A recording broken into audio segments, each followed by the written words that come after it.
Hola amigos, es un placer estar nuevamente con ustedes. En la clase anterior vimos los conceptos de potencial de membrana en reposo, hablamos de potencial de acción y también dijimos que este se debía en una primera parte por el ingreso de gran cantidad de sodio, luego se generaba una meseta, la cual era simplemente un equilibrio entre la salida y la entrada de cationes. La salida de cuáles cationes, el potasio y el ingreso de calcio. Finalmente estos canales de calcio se fatigaban, se cerraban y persistía la salida del potasio, generando el proceso llamado repolarización o el regreso a la polaridad negativa de la célula. También mencionamos que el potencial de acción se generaba ya que estos cationes que ingresaban, principalmente el sodio, se desplazaban a la vecindad de la célula y a través de las uniones gap a las otras células. Entonces el potencial, el cambio en el voltaje se movilizaba.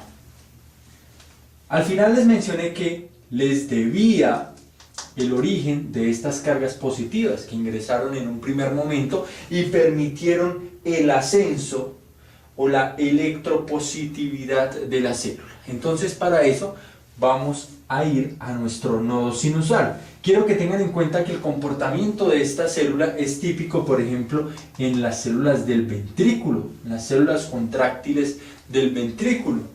Tienen un potencial de membrana en reposo de menos 90, se despolarizan a más 10 aproximadamente, tienen un umbral a menos 70 milivoltios, como ya lo vimos. Pero ahora vamos a ver cómo se comportan las células del nodo sinusal. Son un poco diferentes porque estas células tienen el automatismo. ¿Recuerdan el automatismo? Entonces vamos a definir ese concepto de automatismo, observar por qué las células del nodo sinusal tienen esa capacidad y comprender cómo estos cationes finalmente llegan hasta acá. Ahora nos encontramos en el nodo sinusal. Les presento la célula, en este momento se encuentra en blanco, pero vamos a ir sumándole la artillería que le permite tener esa propiedad, esa facultad de la automaticidad. Recuerden que la automaticidad es simplemente la capacidad de generar estímulos eléctricos espontáneamente, de manera espontánea.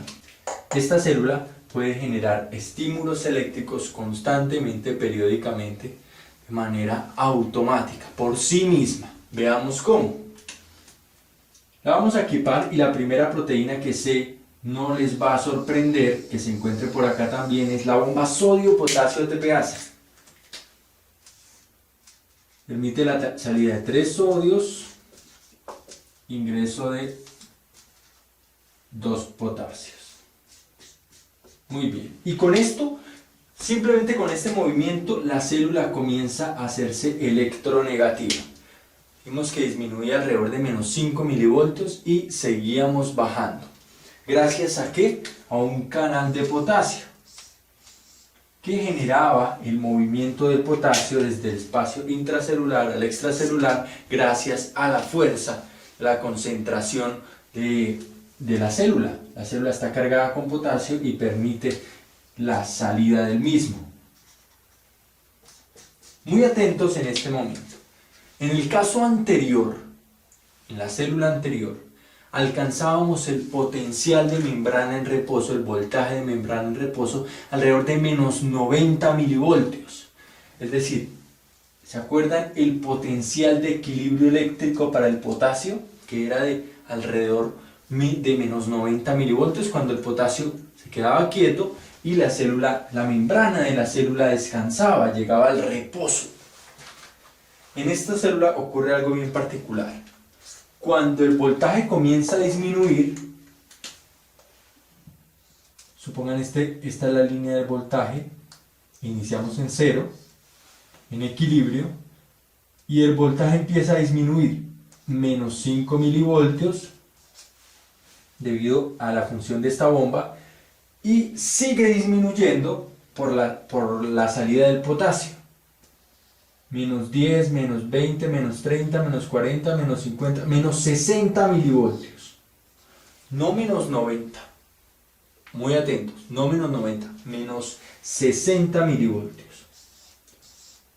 Alrededor de este punto ocurre algo fantástico que la naturaleza ha desarrollado para darle automatismo a esta célula.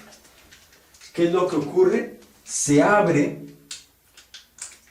una proteína, se activa una proteína bien especial que se encuentra por acá.